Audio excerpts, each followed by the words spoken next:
What is up, Podheads? Episode 103 of the Podioslave podcast. And we were just talking, guys, just now, right before Anthony hit play, hit record. What number is this episode going to be? We didn't even know at the time. So, hey, a little behind the music, a little, inside baseball. This is episode 103. So you're going to hear this in that sequence. How you guys doing? Good. And it's not that we're senile, there's just a lot going on where. We might be senile. Maybe. Yeah. Pandemic brain. We're getting up there. Yeah. I mean, at this point, the episodes blend in. I almost equate it to bands with gigs. It's like, do they remember who they toured with, where they played? I don't know. Maybe, What is up, Cleveland? Dude, we're in Cincinnati. Shit.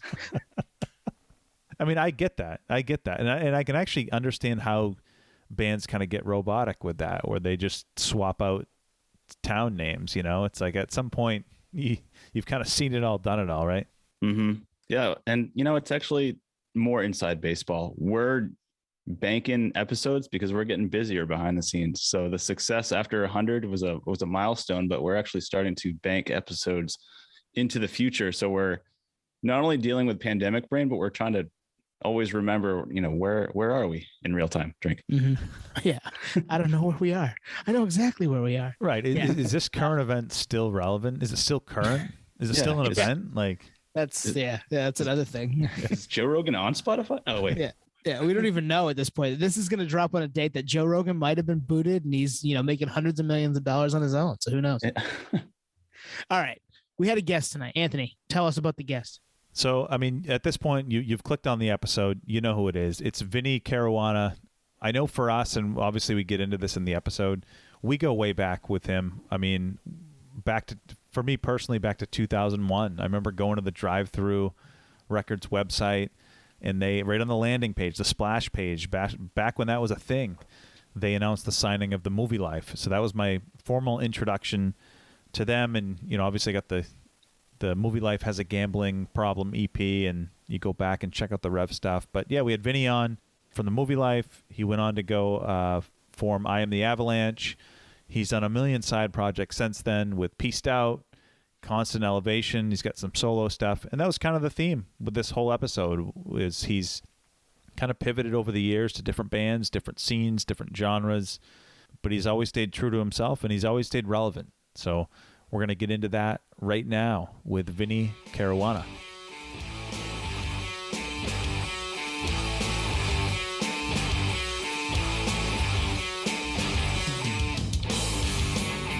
This is much better than it ever was before. And next year I better have my foot in the... Hey, everybody. Thanks for checking out this episode. If you are new here, we've had some really great guests in the past, too. We had Benny Horowitz, the Gaslight Anthem. We had Matty Arsenault last week with his new band, The World, with G and Miyagi. And then we had him actually way back on episode 39, too. So peep some Matty stuff back there. We had Peanut from 311 on episode 70. We had Tucker Rule of Thursday on episode 92. We've had all kinds of just great conversations throughout the life of the pod, now 2 years. So yeah, go back and check that stuff out. We really appreciate you checking us out today. If you like it, hit us up in the DMs or email us at podioslavepodcast@gmail.com. Thanks, guys. Making my own day, but anything is better than wasting away when all alone I've let them... Vinnie, here we are on the podcast, Podioslave Podcast. We appreciate you spending your night with us, and yeah, we're stoked, man. This is 25, maybe 20 years in the making. Oh yeah, that's cool. Anthony, thanks for having me. Yeah, right on. we always kind of try to start these conversations off with kind of an icebreaker. We're going to start this one off with a story, and I'm going to tell it. You typically have the guest tell. I'm going to tell this one. So this story is dates back to 2004, where the Movielife almost cost me $10,000. Okay.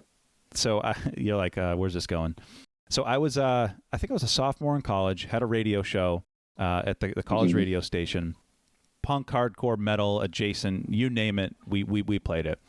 So this was pretty much right after 40-hour train back to Penn, came out, Mhm. and we had just freshly added Jamestown to the playlist.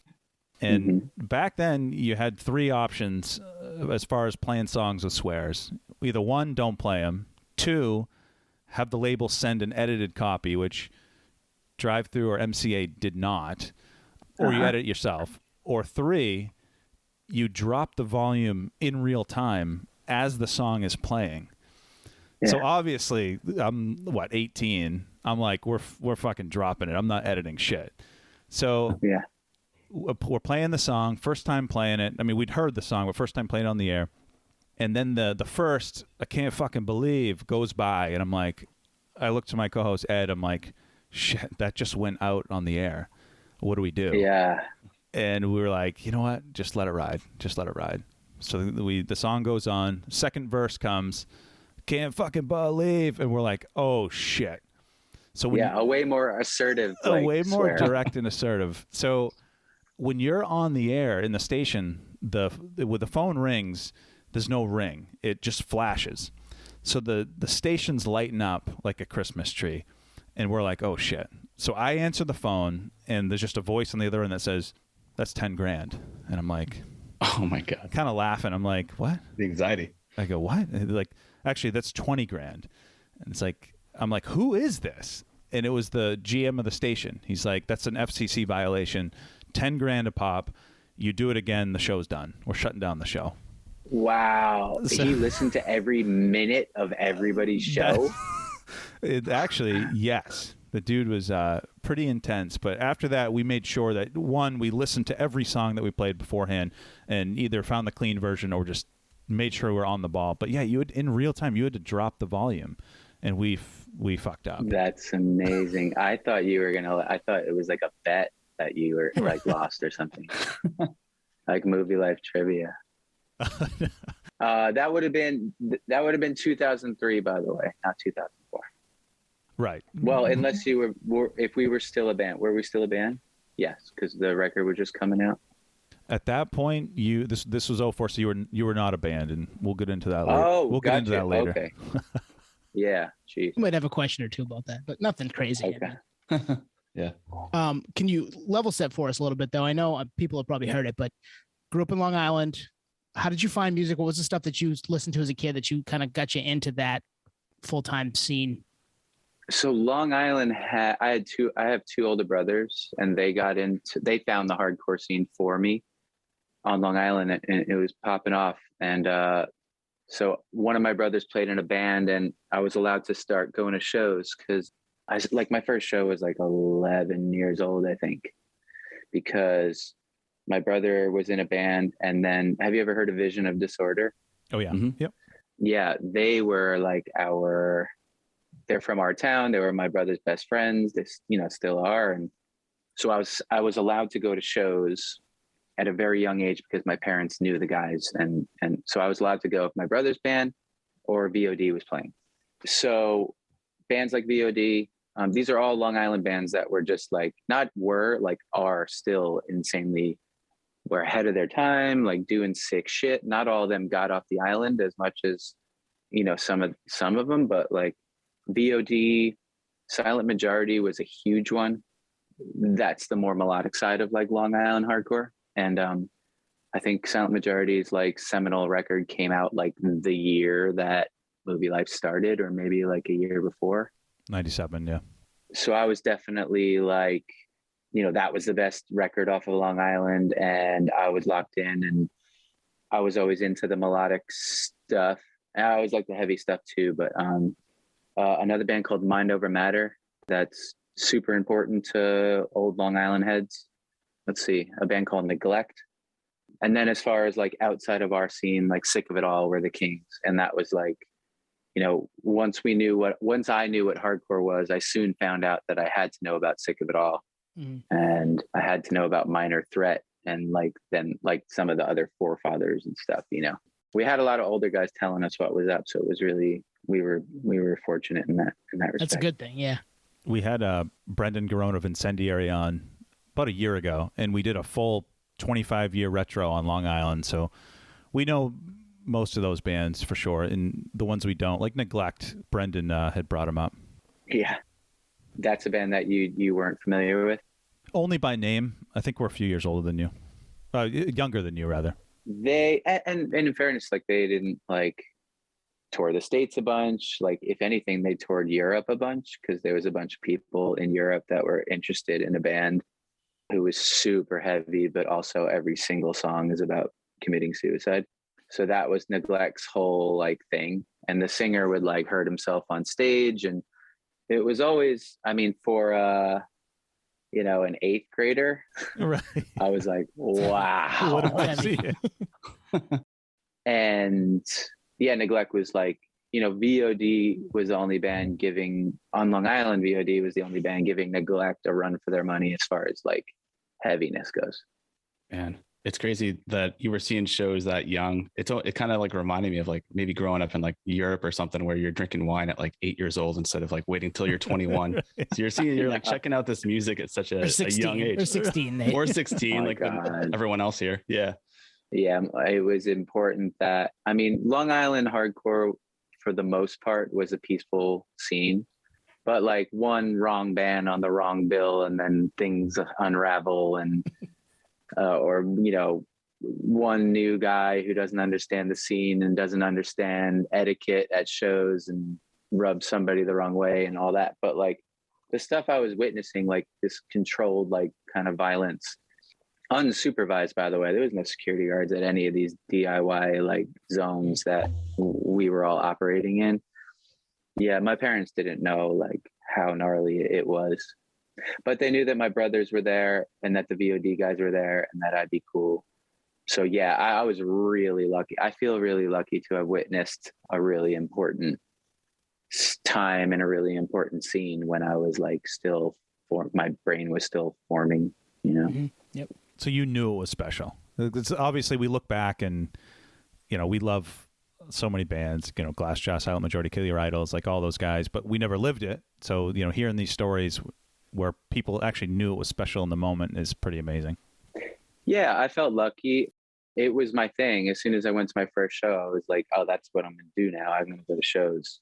Like, I don't care about school. I'm just waiting for Friday, Saturday, Sunday. Hopefully my parents let me go to this show that my parents aren't going to go to, that my brothers aren't going to go to. That took a while. But yeah, no, I knew it was special and it blew my mind. Like the first time I was exposed to Long Island hardcore or hardcore at all was my brother came home with a VHS tape from VOD playing the Battle of the Bands at the high school that I went to, but I was in junior high at the time. And that was the first time I ever saw anybody mosh. Wow. And was like, holy shit, what is that? I like that. And kind of around the same time, my brother Mike brought home a 7-inch from like his first show on Long Island, and it was a Mind Over Matter show. The 7-inch begins with like a, you know, in Full Metal Jacket when they all recite the like the love letter to their gun, kind of, this is my rifle. Yep. There are many like it, but this one's mine. And that's how like the 7-inch starts. And I'm like, holy shit. So not only am I learning about hardcore, but there's like samples on hardcore records from movies. Oh man. So that was really like when Movielife put out our first demo, which is, you know, if it was on vinyl, it would have been our first 7-inch, you know, but like our first demo tape that we would sell at shows, like we had like multiple samples on it because that was just the way Long Island rolled. What did you have? What was the sample? Fuck. I don't know. I don't know what they're from. Yeah. I have no idea. That's half the fun, digging back to see, like, you hear it for the first time. Like, I remember like Bleeding Through used to be notorious for that. And I didn't know that was from Boondock Saints for years until like a few years ago. Yeah, I have no idea. If anybody wants to do that research, who's listening, I'm sure the first Movielife demo is called the Red Demo because it had a red tape cover. And I'm sure it's on YouTube, and I'm sure some sleuth can figure out what it's from, but I'm not sure. I'm not sure it even made sense where it went. Like, I don't know if it had anything to do with the song that was about to unfold or anything. The internet will find that out for us. I'm sure somebody will hit us up in the DMs. Yeah, I love that. So like around this time, do you think I want to be in a band? And then how do you discover that you're going to do vocals, be the singer? That entire time from, when I first found punk until I was 17. So there was a good 6 years there. There's going to shows, having fun, being a part of the scene, making friends, hanging out with buds, meeting people, learning about a community and a culture. Not once did I think about singing in a band. Oh, really? I just I just liked hanging out. My whole life was soccer growing up. Not that it was my whole life, but like a lot of my spare time was dedicated to it. And that was a big problem for me because my soccer games would get in the way of like matinee shows and stuff. So I liked going to shows. Never thought about being in a band. I had friends in band. Glassjaw we're 15. Say by the time we were 15, Glassjaw was Glassjaw, I think. They were called Minority Overall before Glassjaw. And they were doing their thing. And me and Daryl were some of the only younger kids going to shows at that point. So me and him found each other. So he was like the only friend my age in the scene that like was doing a band. And it was I knew that I could sing a little bit. And that's the way this whole thing came about. Honestly, it's crazy. The only reason we're talking right now, the only reason I got to see the world and had all the fun I've had is because me and Daryl grew up together. There was a song on the Glassjaw EP, Kiss Kiss Bang Bang, that had like two vocal parts that overlapped. So it needed two singers. So me and Daryl would drive around in my Jeep and we would sing along to fucking, I don't know, what were we singing along to back then? Far. We sung along to Far a lot, and Silent Majority, Face to Face, stuff like that. And he knew I could sing because we would sing in my car while we're driving. And so he's like, you want to sing this song with me? So every once in a while I would get on stage and sing this song with him. And not even stage. I mean, this particular incident was like in a basement somewhere in somebody's house out on Long Island. And Eddie Reyes from Taking Back Sunday, we knew him as Eddie from Clockwise, because that was another really good Long Island band that I forgot to mention when you asked me. Eddie's like, oh, that was cool. You should try out for my new band. I'm like, holy shit, Eddie from Clockwise's band. I'm like, I don't really sing. And he's like, I just saw you sing, come out and try out. And that's literally the only reason why we're talking right now. I saw you sing in the Jeep. That's what he said. Yeah. I passed you on the Southern State Parkway and it sounded good. Man. And we've had people come on here and say that they've learned playing an instrument from just ear by ear, not actual music theory. So that seems like the way you're describing it, you kind of learned how to sing just from being at shows and I guess in the Jeep as well, singing along, but really that was your education. Yeah. And like sitting in the basement from like an early age, 4 or 5 years old, the basement was where the record player was. Yeah.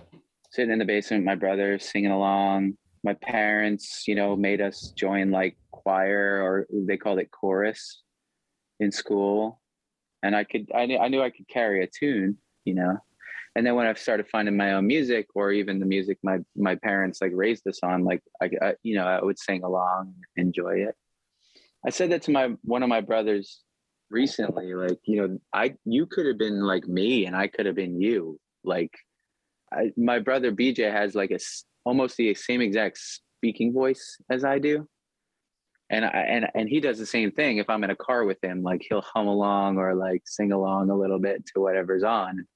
And we have the same, aptitude towards keep carrying a tune, I'm like, dude, if you sang, like you'd sound exactly like me. And like Yep. This could have been like, roles reversed. So Eddie later joined, he was in TBS, right? Eddie Reyes in Take Back Sunday. Yeah, he founded TBS and wrote those first few records, I believe, with those guys. Yeah. So he asked you to join the band. So that ends up being the Movielife. Any goals with like? He asked me to try out. Oh, to try out. So you weren't a shoo-in. No. So he asked me to try out, and what they did was they gave me a cassette tape with a song that they wrote, and then said, write to this and see what you really got. And I didn't have shit because I'd never written a song. So Wow. Wow. I went to Daryl's parents' house, and we broke out like a book that he had a bunch of poems and lyrics in, and we just took something out of his book, and he helped me put the words to the song. And then I showed up and was like, "Yeah, I wrote this." That's amazing. Nice. Any early goals with sound? When I think Long Island, I think you guys, I think Crime and Stereo, I think Silent Majority. Like there's some overlap, and maybe we'll get into that later. Mm-hmm. But any goals in those early days of like, all right, we want to sound like this, or we don't want to sound like that? As far as me opening my mouth and sound coming out, I think I was immediately trying to sound like Tommy from Silent Majority, just like this throaty melodic thing. And that was that made a lot of sense, and that worked out as well as it did, because me and Tommy have similar voices as well, even speaking voices. So like, I don't know, our vocal cords are similar. And so when I started singing, like my friends would make fun of me saying I sounded like him, or I was trying to sound like him. I was just trying to sound like anything, you know? And honestly, as far as sound goes, the other dudes, like the original Movielife lineup was Evan on drums and Alex on guitar and Eddie on guitar and Nick from Bayside on bass. And basically like they were just kind of like, Alex and Evan were kind of coming from an indie rocky kind of place, and Eddie was coming from a Long Island hardcore place, and I was coming from a place where as soon as like we started moving and I started writing, and like not writing music, I didn't write. That's the thing about Movielife. I didn't write any music in Movielife. I would write the vocals over the music. And so actually, no, I wrote "I Hope You Die Soon" and "If Only Duct Tape Could Fix Everything." Oh, nice. The short one. The short one. I wrote. Well, that's the neglect influence circling back later in life for you. Right. So those guys were like coming from this indie rock place mixed with Eddie's kind of like sensibilities that you could even hear in the early TBS shit. Like he just had this very like particularly Eddie way of writing songs and writing riffs and shit.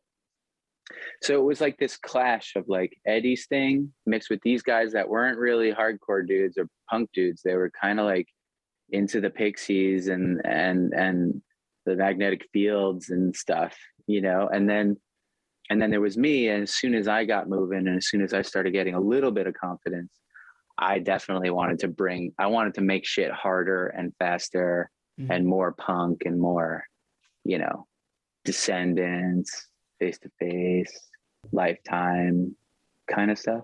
Silent Majority, you know. Yep. Bringing in a little more of an edge than that indie kind of style, that indie flavor that was also great. I mean, you guys took from everywhere, so that makes sense. Yeah.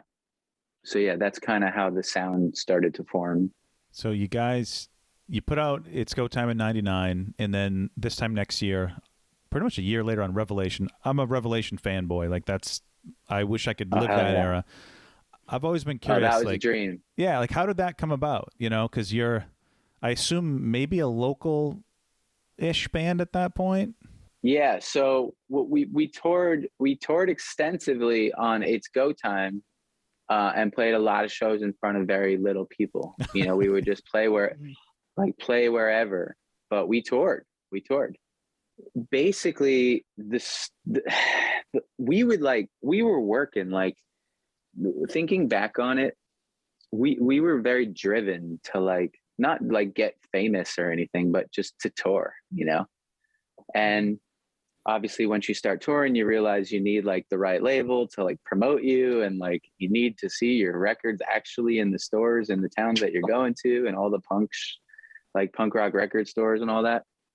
So Movielife sent demos and everything to like every independent label period in the universe, and we're turned down by everyone. There was a label called Deep Elm. They did all the Emo Diaries compilations. Are you guys familiar with those? It doesn't ring a bell. Yeah, no. It was like this. It was a series of compilations. There was probably like 10 of them or whatever. And there was like real bands that were touring through New York that would be on these compilations. Remember how important compilations were back in the day? Oh, absolutely. Huge, massive. So- That's how we found everybody when we were, in 1999, 2000. Yeah. Oh, totally. So Emo Diaries was like, if you go back to the Emo Diaries, like track listings on all of these CDs, it was nuts. There's like huge, bands that fucking conquered the world on some of these things. So we really wanted to sign to Deep Elm because we were in this kind of indie rockish kind of emo post-hardcore thing. Deep Elm was like, we're not signing you, but we'll put you on Emo Diaries. We'll put one song on. And we were like, holy shit. Right. And that was like, shit, I wish I could tell you what was on that. There was some bands on that like, ended up making some waves and shit. So Jason Upright, who was an A&R at Revelation Records, who's still a dear friend, he hears the Emo Diaries. Oh, wow. Our song on the Emo Diaries, which was a song from our second demo, which is the white demo, because it's called the white demo because it had a white cover. Of course. It was literally a white cardboard sleeve to cover the cassette. So Jason Upright hears our song. He says, that's interesting. It's not, not fully formed, but I see something in you guys. And then we sent him It's Go Time. And he was like, oh, okay. I hear some shit on here that I like. That's cool. We were desperately at the same time trying to sign to Initial Records as well, because they were like, putting out sick records. Boy Sets Fire, Ink and Dagger, like like mid to late 90s stuff. I remember we drove from Long Island to Louisville, Kentucky to play one show with Boy Sets Fire, to play in front of Andy, the guy that owned Initial Records. Wow. So showcase. That's awesome at that age. That's a grind right there, yeah. Yeah, like 30 hours round trip or whatever in a Jeep. And we go down, we play. We're like, that was fucking sick. I think it was a big crowd and like nobody knew us, but we played well. And we were like, I think we're going to be able to sign to Initial Records. And then we all go out to eat after the show, as you do back in the 90s. Everyone's, what diner are we going to? We went out to eat, and Andy just didn't sit with us. He like sat at another table and like sat with like Boy Sets Fire and like literally just didn't give us the time of day. He's like, you guys good? Okay, I'll be over here. And we were like, all right, I guess he doesn't like us. Oh man. So we get home and Rev comes through and they're like, we want to sign you. We were like, wow. Holy shit. Yep. Like all of our friends were like, what? Right. They're like, Revelation Records, dude, fucking Gorilla Biscuits, eat today, Judge. So Rev wants to sign us. The word gets through, and Andy from Initial Records comes through. And you know how it is when 25 years goes by. Yeah, right. He's basically like, he came through with some kind of silly offer, like, whatever they're giving you, I'll give you $1 more than that. Of course. Like he like dipped his toe in like last second and was like, I want to sign you now. It's a now bidding war Rev's for the gonna sign movie you. life. Yeah, somebody else took interest. All right, I'm interested. Let's go. Yeah. Wait, did he know that Rev was interested? Yeah. He must. Yeah, Okay, yeah. That's the only reason he came in. He came in last minute because he knew Rev was interested. And we were like, no, we're already like this guy that actually has shown interest and kind of got into us in a more like organic way. And like I said, Jason's still a close friend. He's the kind of guy that I want to work with this guy. You know what I mean? Yeah. Of course, if it was fucking Satan himself and he was like, want to sign to Rev, we'd be like, yeah. If it was Simon Brody from Drowning Man himself. Yeah. But yeah, that's the way Rev happened. Because like you guys were at that time like in the middle of the sound, like In My Eyes, Himza, Garrison, Game Face, like you throw those Fast Break. Yeah, you throw all those guys in a blender. There's the Movielife. So in a crazy way, it was probably a perfect fit. Yeah, Rev had a really, really diverse roster at that point. Sorry, I'm getting FaceTime by my friend in Hawaii. Invite him in. So yeah, I mean, that was a sick. We were really happy with how diverse it was. Like, it wasn't all hardcore. Not that Rev was always all, all hardcore, but we felt like it was a nice place for us to be sitting. And we really love Fast Break, and Fast Break had signed to Rev and put out their Rev record, and we were like, oh yeah, we want to tour Fast Break and stuff like that, which we never did. You never did. Man, it's almost like, what was that CD you were talking about earlier? The one with all the bands on it. You got your song on it. The Emo Diaries. Yeah. Emo Diary. So up in Maine, it was Monitor This, right? For every CD you bought, you got like a free CD with all the songs on it. So I almost feel like, way of describing the label, at least at this time, it was almost like that was the transcendence of, okay, a label can have more than one genre under their imprint. It doesn't have to be typecast, which is kind of cool. Yeah, and we were used to that. Like, the Long Island hardcore scene, like Silent Majority and Neglect playing together was two ends of the spectrum. You know what I mean? And we were used to mixed bills and things being all over the place. Indie bands would open, and then like my brother had a band that was called the Warped Weeble Wobbles, and they were a joke band that were awesome, super beloved on Long Island. And they named the band after their nickname that they gave to their high school math teacher. And they would literally like play with Madball. That's like, awesome. Wow. Every show on Long Island was like, most shows on Long Island had a really mixed bill, which was cool because a lot of us were shown the way. Like, we were shown that this is the way it can be. It doesn't need to be closed-minded, like ignorant shit. You can like this. You can dig Earth Crisis and then go see Mineral the next day, I mean, that's kind of how we've tried to do this, and who we talk to and the people that we bring in. That, I mean, we've listened to a bunch of stuff over the course of 30 years of music fandom for the three of us, and like pigeonholing to one sound, never a good thing. I want to hear all the sounds. God, can you imagine a life without listening to Queen and then listening to fucking Sepultura or something? Right. You know what I mean? Exactly.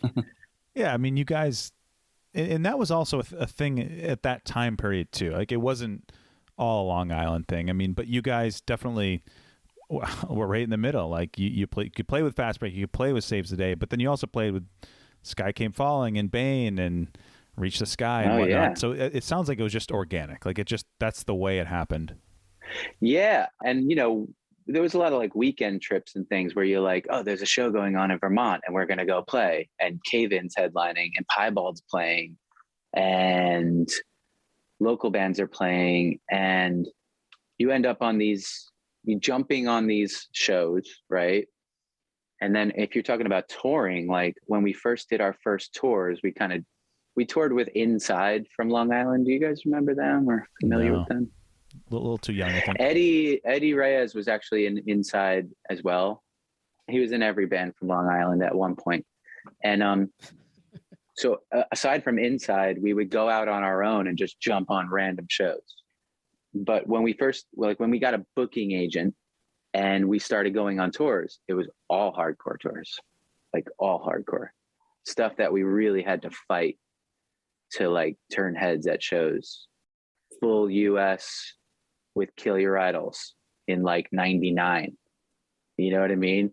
Like Reach the Sky and Bane. Yeah. Reach the Sky was a good like leveler. They Absolutely. had some melody there, but they came from that ass beating like Boston hardcore world, But like, yeah, a lot of our early stuff was like we would play with heavy bands and we would be the non-heavy band playing the bill. Wow. So at this time, and we just talked to Benny Horowitz a couple weeks ago from the Gaslight Anthem. I love him. Among other things, obviously he's got his hands in everything, which is cool. But he mentioned early on for Gaslight playing with Against Me and kind of learning from them how to be a band and how to like work the crowd and hone down your set and not be tuning after every song. Was there a band like that for you guys? I would say in 2000, I think it was 2000, we ended up on tour with Newfound Glory. And this is when they made a name for themselves in the very DIY kind of world. But like when we ended up on tour with them, they were exploding. They're on their first record. Like, it went from like doing this tour and saying yes and like, you know, playing like some small places, like maybe a few hundred people, and then maybe in bigger cities like 1,000 people. But it like when we said yes to the tour with them, it was Newfound Glory, Glassjaw, Movielife, and Autopilot Off. Nice. And It's a great bill. that was Newfound Glory. You have to ask them. You have to do an interview with Chad or one of those guys. We'd love to. Hook us up, man. I don't know who they learned their professionalism from. I believe they learned their like, oh shit, we better get this shit together. We're playing in front of 1,000 people. I believe they learned that from Less Than Jake, and Chad, he can correct me if I'm wrong, but not that we learned from Newfound Glory what to do, but that was the first time we were consistently playing in front of full rooms, like in full rooms. And we just knew that like we couldn't just like turn our backs to the crowd. And like that was a big problem for me. Like when I would sing, I would look at the kick drum and just like sing, you know. So like Maynard Newfound from Glory, Tool. You're just like Maynard from Tool. yeah. The Newfound Glory tour, which was a few weeks, was very like eye-opening. Like, hey, we better get our live shit together. We better get like strap locks for our guitars so our guitars don't like fall off the straps. Like, we better learn how to talk to a crowd that don't necessarily know who you are. So that was the first, like, that's the first thing that springs to mind. Of course, always like, you know, deriving stage presence from going to see Sick of It All as a kid, going to see Silent Majority, going to see all the Long Island bands. Like, you did have an idea of what to do with your hands and shit like that, you know. At least if you're playing like 8 songs opening for someone, at least like for at least one of those gaps, you can thank the bands that like, or like shout out your friends. But there's going to be like 6 other ones where you have to say something, you know. Yeah, buy the merch. That's when you start. That's when you. That's also when you start realizing, like, oh, let's start connecting songs. Like, you know, like, let's not stop after every song. Yeah, keep it flowing. I'm noticing a little bit of a pattern here too, because at this time, Movielife's getting some traction and whatnot, and Newfound Glory was on Drive-Thru, right? And you guys had signed to Drive-Thru at this time. Distro was through MCA. Who Blink-182 was on MCA, and I know they were tight with the Blink guys. So I kind of see there's a little bit of a connection there. Is this how the Drive-Thru record signing came about? Is through Newfound Glory? I don't know how Drive-Thru found out about us. We were playing with them, like, so before we toured with Newfound Glory, we had played like, you know, a few shows here. We would play with them when they came through Long Island, you know. So I think Drive-Thru was paying attention to what Newfound Glory and Midtown like were doing, and who they were playing with, and who's unsigned and who's whatever. So eventually Drive-Thru reached out to us. We were signed to Rev. We were touring on This Time Next Year, and Drive-Thru reached out, and we were like, no, we're happy here. We're on this label that we grew up like supporting, and like, this is cool. Like, we're good. And that was really it. Wow, that's a power move. Yeah. And then in Drive-Thru, we were keeping it real. and then Drive-Thru, it was clear that they wanted to sign us. They wanted the Movielife. As we were growing, we started seeing what the benefits could be. And then very simply, we got into a van wreck. We were touring with Reach the Sky on the way out to the West Coast to meet up with Bane, and we were going to do a Bane tour. Literally never played with Bane in my entire career to this day. Oh, it didn't happen. It's like this curse. Never happened. We got in a van wreck, flipped our van, went home. The song Jamestown is about that van wreck, so it wasn't all a loss. So it definitely opened some doors for you. And like, I know, speaking for myself, like that, the Drive-Thru signing is actually how 15-year-old me learned about the Movielife. I remember going to Drive-Thru Records or drivethru.com, and remember when websites used to have landing pages?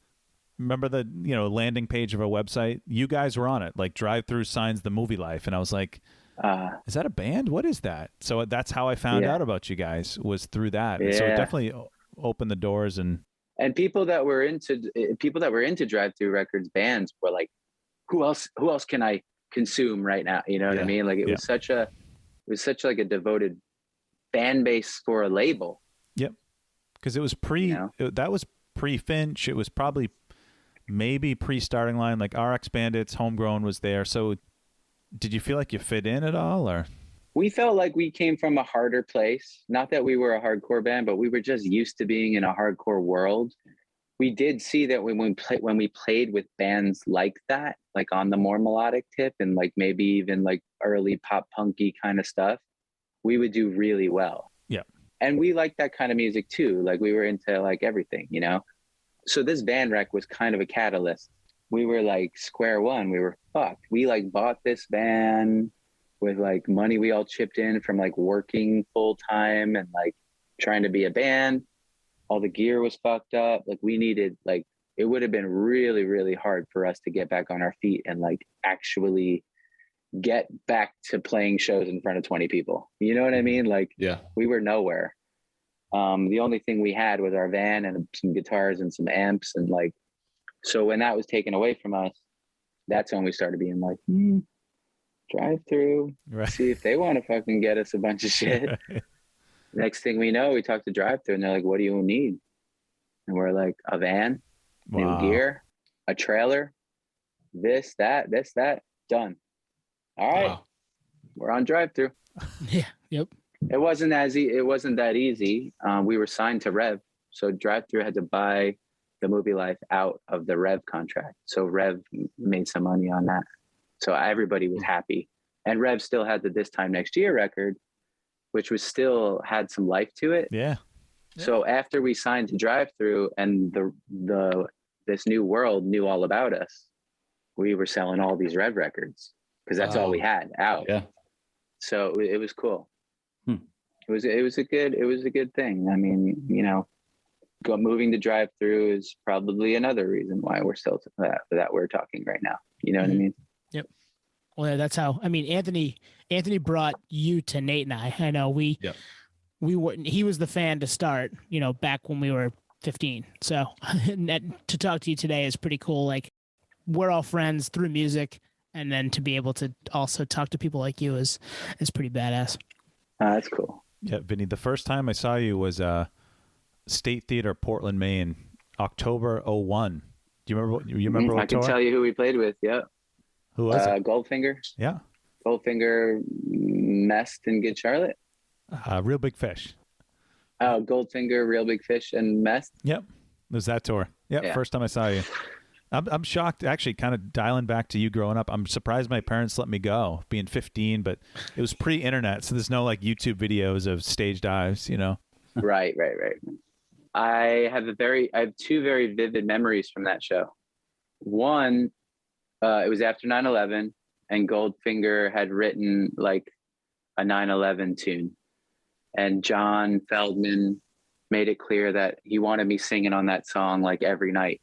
Oh, The Innocent, right? Because of our, you know, our New York, you know, we are still reeling from that. But I remember, singing that with them, I believe, for the first time. And I also won like a few $100 on a scratch off ticket that day and bought and ate my first lobster. No. Oh, that's awesome. nice. So that's where the gambling And- problem comes in. Yeah. It wasn't a problem that night. I ate well. I wasn't eating that's- peanut butter and jelly for once. As they always say, it's not a problem if you're winning, right? Yeah. And just as like an added footnote to that, you know, John Feldman is like a staunch like vegan and like animal rights guy. Yeah. So the same day that I won my scratch off ticket, and finally I was like, I'm gonna eat a lobster. I'm in Maine. I'm gonna get a baked potato. I'm gonna get a lobster. That same day, John Feldman like bought a bunch of lobster and released them out back into the ocean. way. Wow. He liberated some At least lobster. that's what I was told. That's amazing. So I was getting on stage being like, I don't smell like lobster, right? Yeah, because that will stay with you. Mhm. That's a normal thing at Christmas Eve for the family here, being an Italian. So Yeah. that stuff will stay with you. Yeah, those lemons that they give, I don't like use them for the food. I use them for like Yeah. hand de-smelling. I thought you Yep. were gonna say it's like a chaser. You know, you eat the lobster, That then you too. chase it with a lemon. I just keep soaking my hand in lemon juice so that my hands don't smell like fish. By the way, Movielife has a gambling problem. Like the best EP name of all time. I don't think we have enough time to get into the context of that. Maybe we'll have you on again. But so you put that on a drive-through. You put out 40-hour train back to Penn on drive-through. That era is when I kind of get introduced to you. You know, it makes sense given what you said with the drive-through connection. Let's talk Skatefest 03. And I know I know you know where I'm going with this. I have I'm a nerd and I have a ticket stub here, the Palladium. I don't know if you can see that. What does it say? It says Coheed and Cambria. Simple Plan, Coheed, and then Movielife. You guys made the stub. We made the stub. You made the stub. And then Sick. you ready for this? I still have 20 years later the printout from Mass Concerts. H2O. This was Wow. downstairs Palladium, Worcester, Mass. H2O, the Movielife, Piebald, Coheed, and then Simple Plan. So Real quick, for all of you listening in your car, Anthony's holding up set list times and ticket stubs. I know it doesn't translate Yeah. in an audio medium always, but yeah, that's what he's holding up. There'll be pictures on our socials. So I managed to hang on to this. I remember going to the show. I don't know if you noticed when I held that up, the bands I wanted to see were highlighted, and you guys were highlighted. Just FYI. Cool. So I'll never forget. So your set list time here is 7:30 to 8 o'clock. This was probably around 7:55. You guys are going through your set. Vinny, you're up there on stage. I can't remember if it was the second to last song or the last song. You're like, we've been the Movielife from Long Island. This will be either the last song or the second to last song we ever play. And I remember looking, I was with my buddy Ed from Boston, and we're like, what the fuck did he just say? What was that? There was no hype about it, nothing. If you're willing to, let's dig into that. Like, what happened? Did you know that was going to happen? Was that a spontaneous, like, fuck this moment, or what was that? Yeah. So we were on a tour. It was the Movielife Fairweather, who I believe played that day. They did upstairs. Yeah. And the honorary title was opening. Yep. And we were not getting along. This was we had been on tour for like 3 years straight. None of us knew that we were ever going to get off Long Island in the first place. You know what I mean? Like, we just ended up being a bunch of guys in a van together that were now just together all the time. You know, growing apart, growing our separate ways, fucking sick of each other. And on this tour, we were in a van and nobody was talking to me. I wasn't talking to anybody. And I'm literally sitting next to these guys. Wow. Like, it was really, really shitty. Movielife had a terrible communication problem. And which could have been the next EP. Just real quick, this was pre-smartphone, so like you guys were literally sitting next to each other, like no distractions. You know, I think at that time we had like one phone that we would all share. It was like the band phone.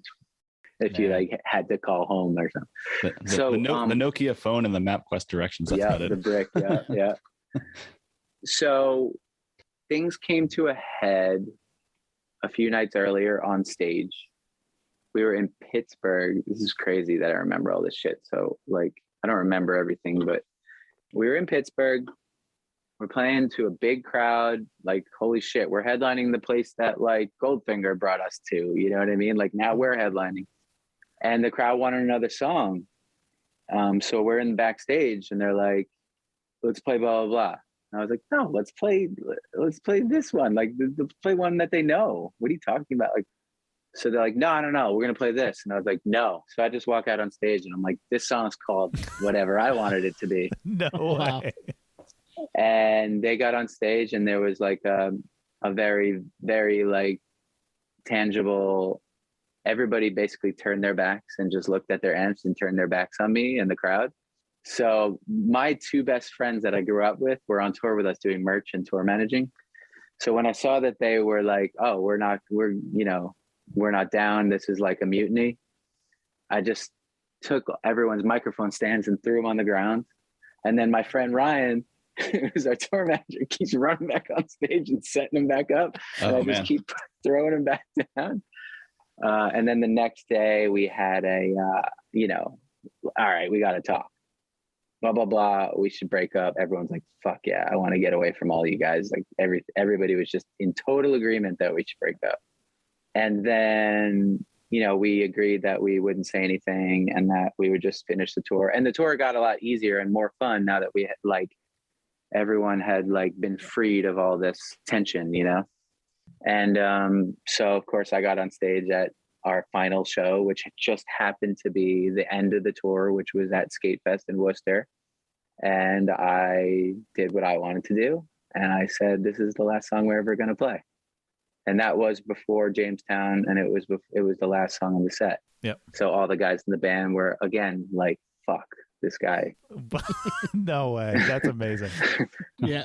Well, I just mean we agreed that we weren't going to say anything. We would make an announcement, online or something after the tour, the dust had settled.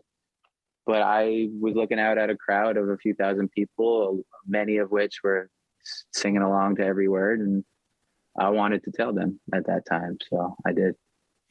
How old were you at this time, roughly? Was it 2003? Yeah, right around then. 23. Yeah. So, I mean, looking back at myself at that age, I know that a lot of my friends at that time, these two excluded, are not necessarily still close friends of mine anymore. And you guys were with each other every day on tour, and the expectation and that's the other thing. We were not close friends. That's the thing about the Movielife. Yeah. It was it wasn't that we weren't enemies or anything, but we weren't, it wasn't a band of brothers. Mm-hmm. It was a band of guys that ended up together. Yeah. But you don't always stay with the people that you're around at that age, at 22, 23, 26 even. You move on to different parts of your life. And we expect as fans for these bands to stick around for 25 years. And it really isn't the norm. No, it's not. And even if they do, fans are used to seeing hey, this isn't everybody that was in the band when I was 16. It's Right. Yeah, that's how it goes when it's old guys, Yep. Mm-hmm. Yeah, we were younger. We didn't understand that. Now that we're closer to 40 than 35, it's yeah, I get that. That makes total sense. Yeah. That guy didn't want to tour.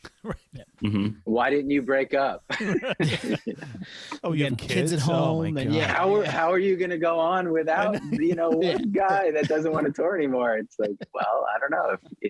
If you love something and you want to keep doing it, life is entirely too short to not keep doing what you want to do. Totally. So, it sounds like a pretty rough breakup, but, understandable at the same time. 2004 rolls around, a year later, I Am the Avalanche forms. Were these songs that you had been kind of writing, for the Movielife, or were you starting a project kind of brand new? So, like I said, I wasn't writing music for the Movielife. I was just writing the vocals over the music. Mm-hmm. So there's one song in the very late Movielife days that me and Brandon Riley were working on, and we never finished, and I never wrote lyrics to. That is the only song that was kind of just a tiny bit, almost 25% a Movielife song. Yeah. And that song's called New Disaster. And that was on the first Avalanche self-titled record. So I immediately started writing. Well, first of all, let's not forget this. I joined Head Automatica immediately and started working with the band, and who were a bunch of buddies. And while I was in my brief stay in Head Automatica, I was writing. I didn't know what it was. I just knew that I was going to have a band, and I wasn't going to play guitar in Head Automatica. That wasn't going to be the end of my story. You know what I mean? So yeah, I started writing my own stuff for the first time. And the result of that is the first Avalanche record. How was it dealing with expectations? Because the Movielife, it took from the formation of Movielife to when I found you guys out, there's 4 years. I discovered you guys in 2001, but with Avalanche, I knew about you guys before you probably even recorded music. There was hype. So how do you deal with that? People are expecting, is this Movielife 2.0 or is this not Movielife? What's going on? So hard because I learned real fast when we first started doing when we had our first Avalanche shows. There was some interest, like there were some people that were like, "Oh, Vinny's got a new band," but it by no means means like that. Oh, we're picking up where Movielife left off, and we're going to be Right. selling out, clubs and all this shit. Like, and some of the people, the Avalanche record, the first one is kind of a stony record. Like the tempos are a lot slower. I'm starting to smoke a bunch of weed and like, let's remember, this is very important. Movielife, I was straight edge the entire time. Wow. I stopped being straight edge and then wrote a record. So not only did I write my first songs ever, but I was also getting stoned and experimenting with fun stuff. You're talking about self-titled, right? With the red cover. Self-titled, yeah. Avalanche record. Yep. I don't, it wasn't this like, holy shit, like a Pink Floyd record. And it was this departure from that. It was still me singing, but it was like, it was different than the Movielife. Yeah. And for the first few years, I was playing guitar in the band. And like, I think a bunch of Movielife people were like, all right, I'm good. Like, I like Movielife. I'm not going to like follow this guy into his like stony, like pilgrimage kind of thing. So yeah, I mean, the expectations were rough.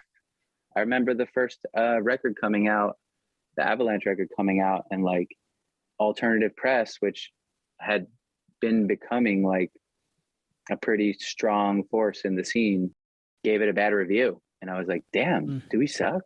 And people are like, no, you don't suck. It's just different. And you're just, I don't know, you're figuring it out again. You know what I mean? Yep.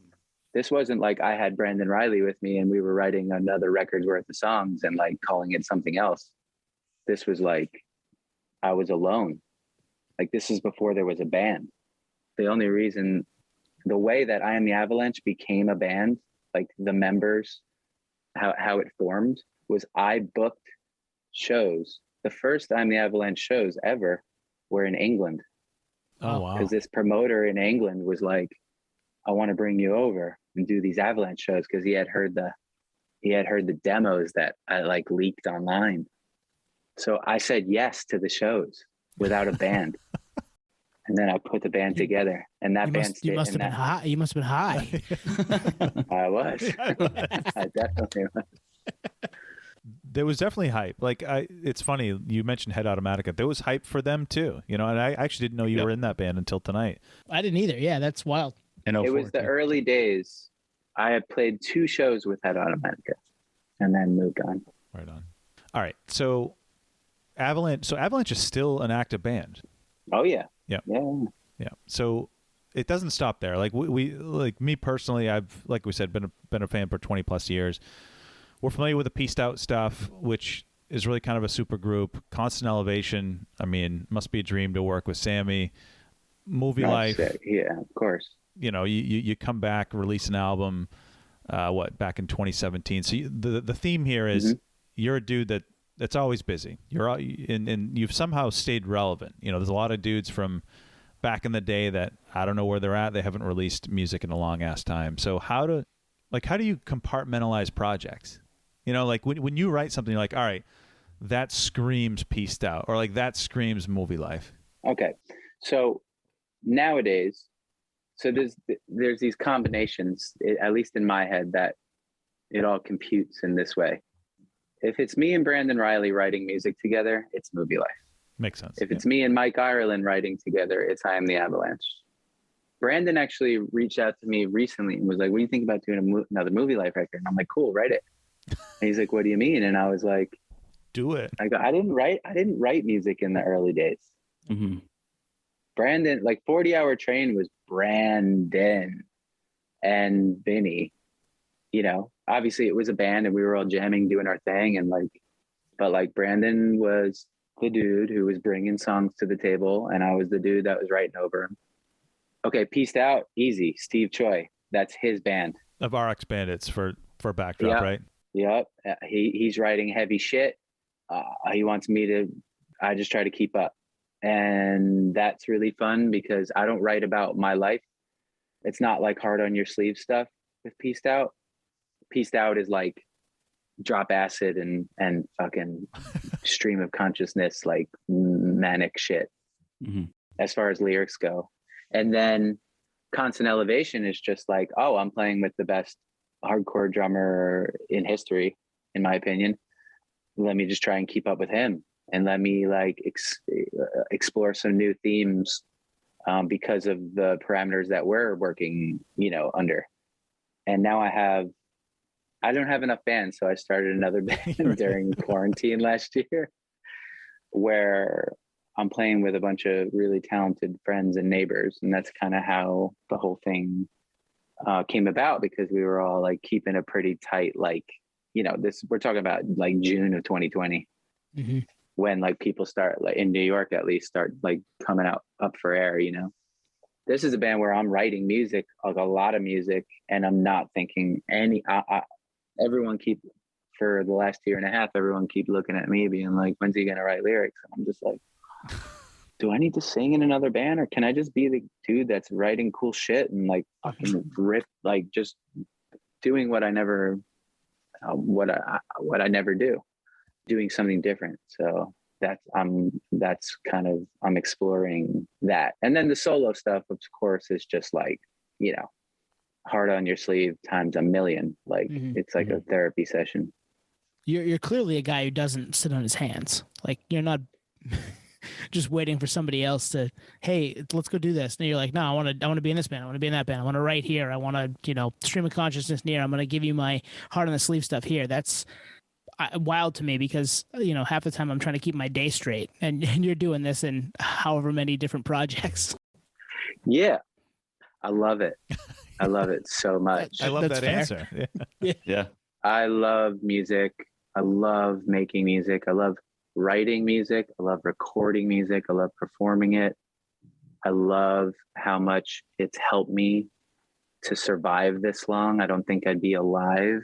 I really don't. Like, the things I'm able to write about and sing about, and like the artistic shit I'm able to express is my number one key to survival.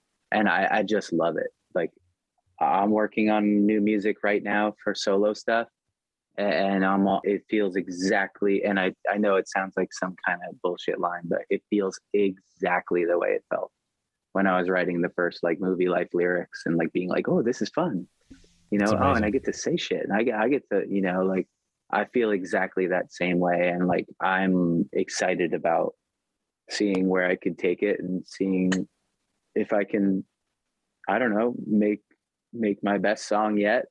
That's what I'm, and I don't mean that in like the public, like, oh, like what's going to get the best reviews or what's going to be the most popular. I just mean like the thing that like gets me off, and like that gets me excited, and the different things that all of us, all the little different things that we get excited about songs, about music, about vocals, about what a singer's doing with his voice, about guitars, about drums, about studio production, all like the hundreds of things that I find interesting about songs and music in general, and all the little nuances, like those things just keep multiplying. Like it's not going away from me, it's becoming more interesting to me, and I'm getting better at understanding it, and understanding what kind of shit needs what kind of shit, and what kind of other shit I need to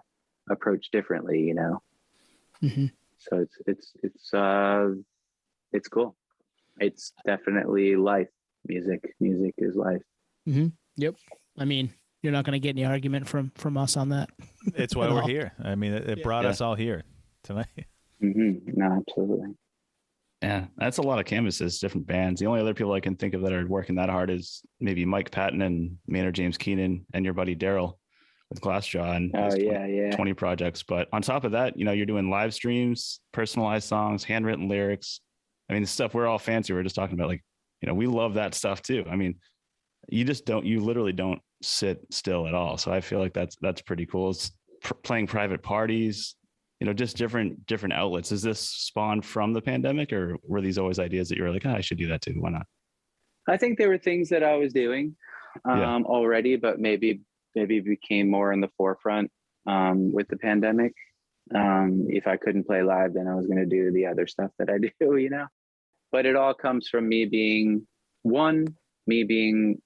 just coming from a real DIY place, and that always staying with me. And also, I've never been like a rock star. Like, I've never made a fortune. I've always, like, I don't know. There's some people that are super down with what I do, and that's fucking awesome. But there's not enough people that are for me to have, like, you know, for me to sit there and be like, sit on my ass and not, you know, do all the things that you just listed.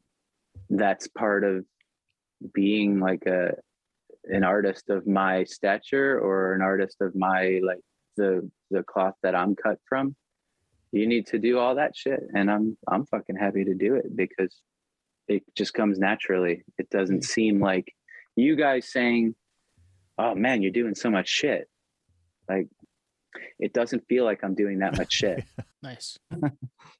Maybe it's because I'm not touring with all these things, and I'm not like, holy shit, Right. this is too much, you know? But creativity wise, like, there's definitely hours in any day, if you make those hours and if you put the time in to get better at what you're doing, or to expand what people think you are, there's definitely enough hours in the day to make that happen, as long as you care enough about it. There's plenty of shit that I do not care about that I don't do. Here, brother. But the thing, I care so much about music because of what it's afforded me, which is not material shit or riches or fame or anything like that. But it's afforded me this constant outlet that if I keep feeding it, that it keeps making me feel good, and it keeps making me happy, and keeps me, I don't know, from going to the dark side. You know what I mean? Mhm. You're like a shark. Yeah. You got to keep swimming, right? Oh, If yeah. you don't, you're just gonna sink. So you just keep moving. Yeah. This music thing is like a lifeline, kind of. And I don't mean that to be in like a morbid way. I just mean it like, I don't think I would be a happy guy if I didn't have that very big part of me. Yep. And very big part of what I put my effort into. And it's not just something to do, it's something to do that I love, you know? Yeah, totally. I mean, we've interviewed a bunch of folks and had a lot of conversations with a lot of folks on this podcast, and that's a common theme, which is it's an extension of a lot of people, and it's their creative outlet, and it's what they do, it's what they think about.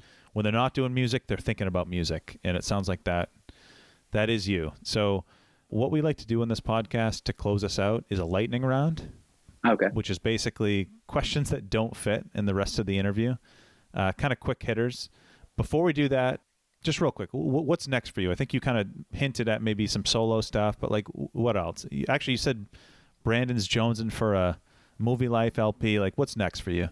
I wouldn't be surprised if there was more Movielife music. Brandon's just got to write it. I don't think I should be writing it. I think he should. Definitely more Avalanche music. Nice. Me and Mike Ireland are constantly writing together. Solo stuff is what I'm up at 3 a.m. working on. The band that I started during quarantine is just kind of like forming. Like, I think we have all the members now, and there's 12 songs, none of which have lyrics on it because I have resisted. So that's something that is definitely going to be worked on this year. I'll probably record a full length. That's with members of American Nightmare, Hope Conspiracy, Taking Back Sunday, Sonhet. Wow. The super group. Just super neighbors. The Super Neighbors. Is that the name of the band? Let's go. So why doesn't Constant Elevation go by X Limp Bizkit? we should claim that shit. Next time we play a Constant Elevation show, which whatever Sammy comes back to New York, I want that to go on the flyer. And just a bunch of shows with everything. Like, we're gonna go nuts and just have fun while we're still alive. Oh, yeah. All right. So Vinny, lightning round. This is stuff that just, some of it's jokey stuff, some of it's serious. So anyway, I have this time next year on CD, which I've had for like 20 years, the very bottom, the last page, contact the Movielife, the MLife at AOL.com. If I emailed that right now, would someone respond?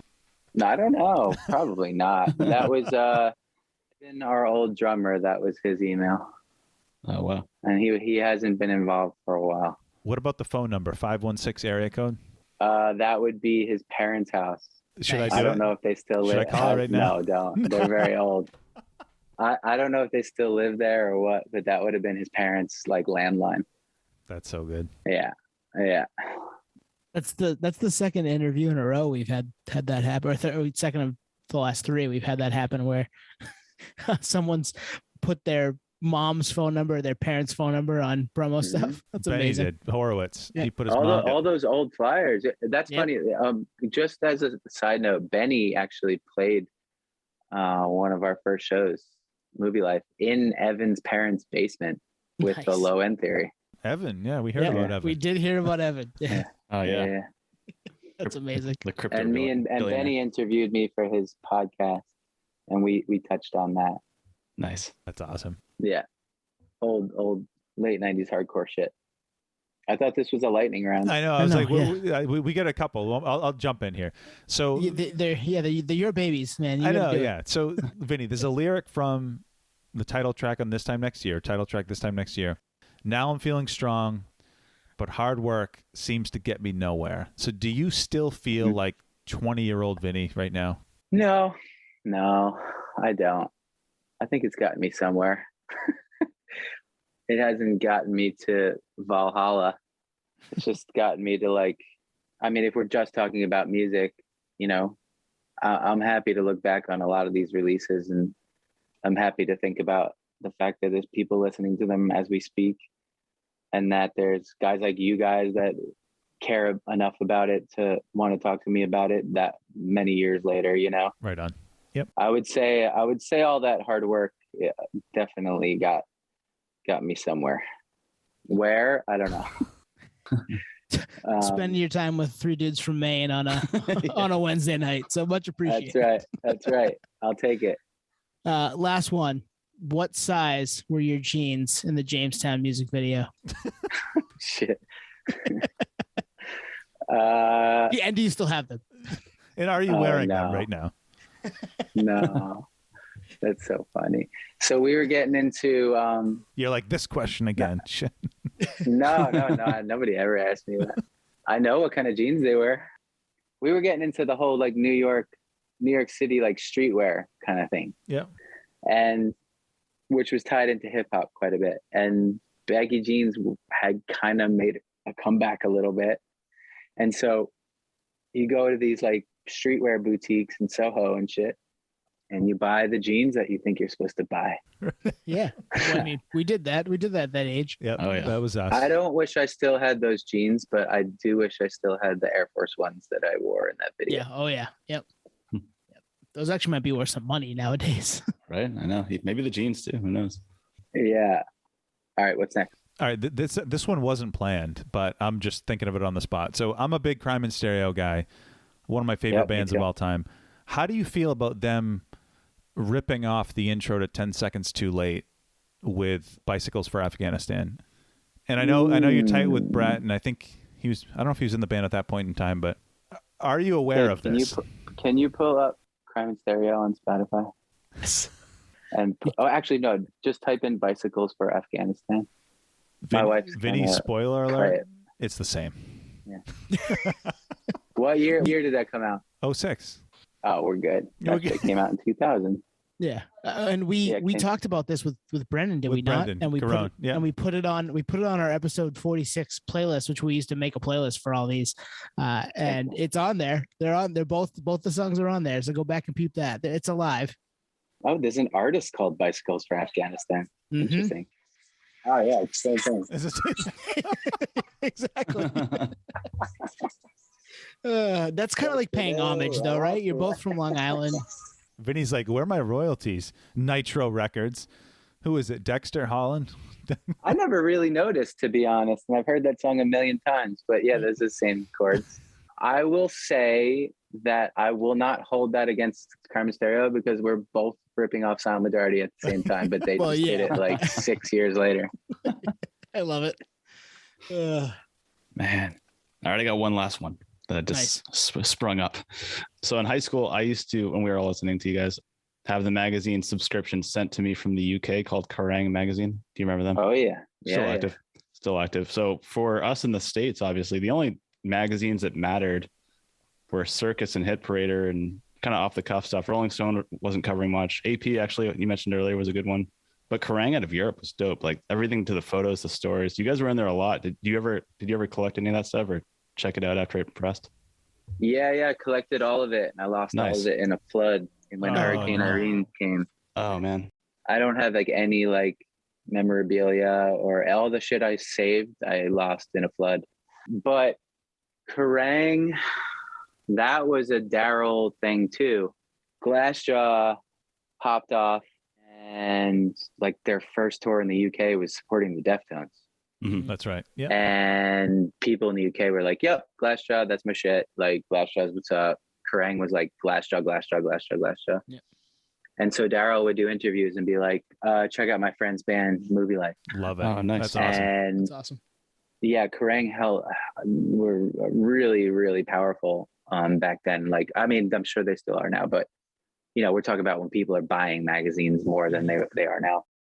Yeah, I remember our first Kerrang played a huge part in like our success in the UK. We for those that don't know, like when our first tour in the UK, we had bigger shows than anywhere in the United States. Our first tour there. Wow. Our first tour there, we were headlining, and every single show was packed.